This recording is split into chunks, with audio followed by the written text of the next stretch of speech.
l'autocrate marionnettiste a enfin choisi, bien malgré lui, son pantin, en la personne de son Premier ministre, le candidat non pas le plus consensuel, mais dont la contestation entraînera le moins de dégâts possible. Sa position de primus inter pares, même si elle ne correspond pas à grand-chose, dans un régime où c'est le président qui définit la politique de la nation, le faisait quand même sortir du lot. C'est pour cela que sa désignation pourrait convenir à l'énorme clientèle politicienne de Benno Bokar, avide de stabilité voire de stagnation et qui englobe des secteurs divers et variés, bourgeoisie bureaucratique, frange de la classe maraboutique, certains hauts officiers des FDS, hommes d'affaires bénéficiant de marchés de complaisance, syndicalistes affairistes, opérateurs politiques.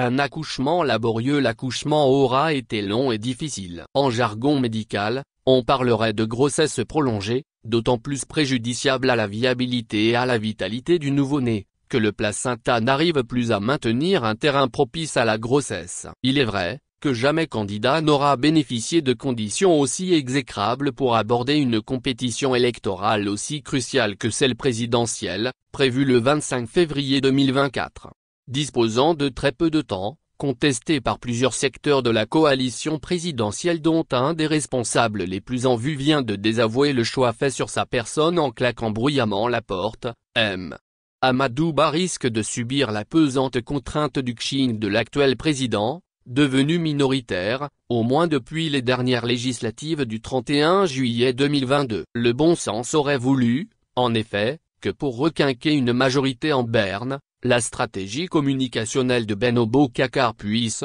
tout en continuant à amplifier exagérément le bilan matériel de leur régime, se démarquer des aspects les plus controversés de la politique jusque-là mise en œuvre par le président Sall. Il s'agit surtout de cette gestion tyrannique, teintée de gabegie, de népotisme et de clientélisme politicien, contre laquelle des candidats issus de la majorité sortante pourraient, à l'exemple d'Aminata Touré, se dresser. Une victoire quasi impossible, c'est ce qui explique que les observateurs politiques soient très dubitatifs sur l'éventualité d'une victoire du candidat du camp présidentiel au premier tour. La bonne question à se poser serait plutôt de se demander si l'un quelconque des candidats issus de l'actuelle méga-coalition au pouvoir va se qualifier au deuxième tour de la prochaine présidentielle. L'usure du pouvoir aidant, avec en arrière-plan le spectre du duo Issoufou-Bazoum dont on est en train de vivre l'épilogue tragique. Sans d'ailleurs en maîtriser tous les tenants et aboutissants, tout semble militer pour une défaite mémorable et salutaire de l'actuelle équipe au pouvoir.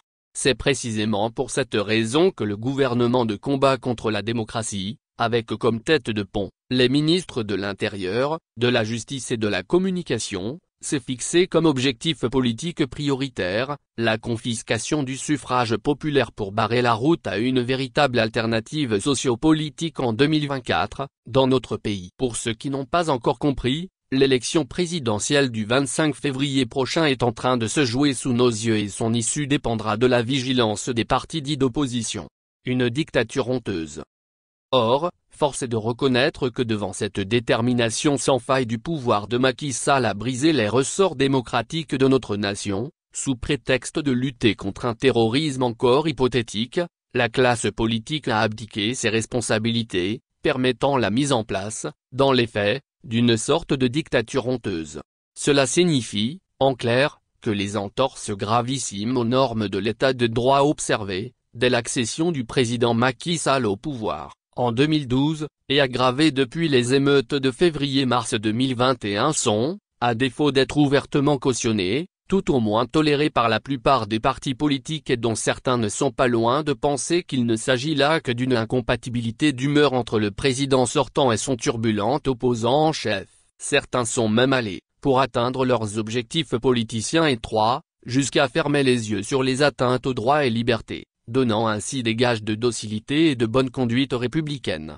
pourvu qu'ils soient conviés au banquet électoral. Quant aux nouvelles forces politiques, qui sont en train de prendre possession des espaces politiques laissés libres par une gauche vieillissante et épuisée, leur discours contre la malgouvernance, la corruption et l'inféodation aux puissances occidentales font d'autant plus sens qu'elles s'adressent à une jeunesse désespérée, devant la faillite des politiques publiques mises en œuvre par des régimes d'obédience france-africaine. Néanmoins elles font souvent preuve de naïveté, quand elles prétendent s'inscrire dans le respect des normes républicaines, même quand il apparaît évident qu'elles sont bafouées quotidiennement par les politiciens du beno âpre. Le hiatus de plus en plus insoutenable entre les besoins croissants de notre jeunesse et notre faible niveau de développement économique entravé par la domination de puissances étrangères est porteur de tragédies indicibles et d'aventures les plus folles. Migration clandestine, djihadisme, violence politique pouvant aller jusqu'à des putschs militaires sont autant de signes de désespérance, qui ont fini de discréditer la démocratie représentative bourgeoise. À cet égard,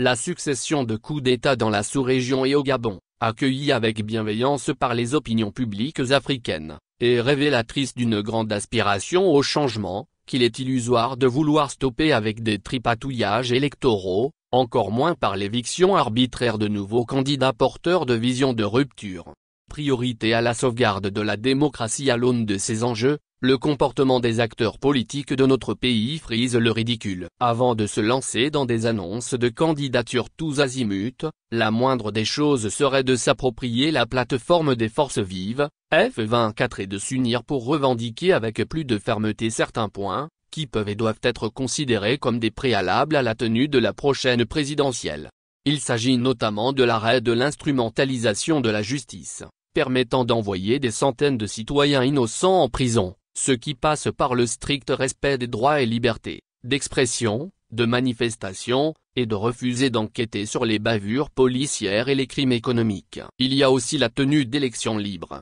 transparentes et inclusives, ce qui passe par la suppression pure et simple de la loi sur le parrainage citoyen et l'abrogation de certains articles du code électoral portant sur l'inéligibilité de certains candidats. Accepter de participer aux prochaines élections sans avoir réglé ces questions équivaudrait de fait à entériner le coup de force électoral en cours, sous l'œil inexplicablement bienveillant de certains secteurs de la justice et des forces de défense et de sécurité. Par ailleurs, après 2 alternances ratées, qui n'auront finalement été que de grands moments de déménagement, de transhumance, de détournement d'objectifs politiques et de reniement, il est temps de corriger cet énorme tard de notre système politique qualifié présidentialisme. Cette déprésidentialisation de nos mœurs politiques passe par le renforcement de la démocratie interne au sein de la plupart des partis et organisations de masse, syndicats, daïras, embouteillages et autres asques, caporalisés par leurs initiateurs. Elle suppose également de transférer la fonction d'impulsion de la vie politique jusque-là dévolue au président de la République au Parlement, en revoyant, bien entendu, les conditions d'élection des députés,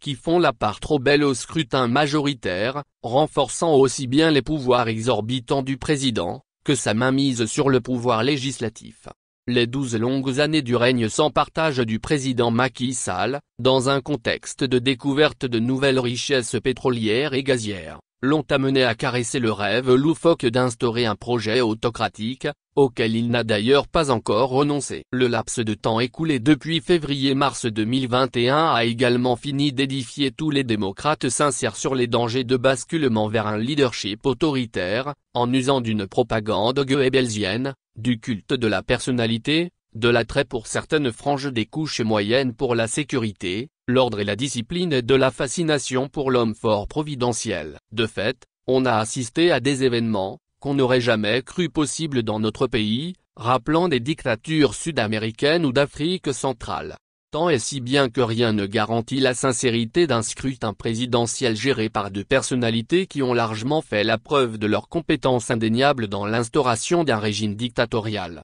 Au moment où des tentations totalitaires se font de plus en plus précises dans l'espace politique sénégalais, tout doit être entrepris, pour arriver à une unité des forces vives de la nation, en vue de remettre notre vie démocratique à l'endroit, ce qui suppose de reléguer à l'arrière-plan les préoccupations bassement électoralistes et les plans de carrière personnelle.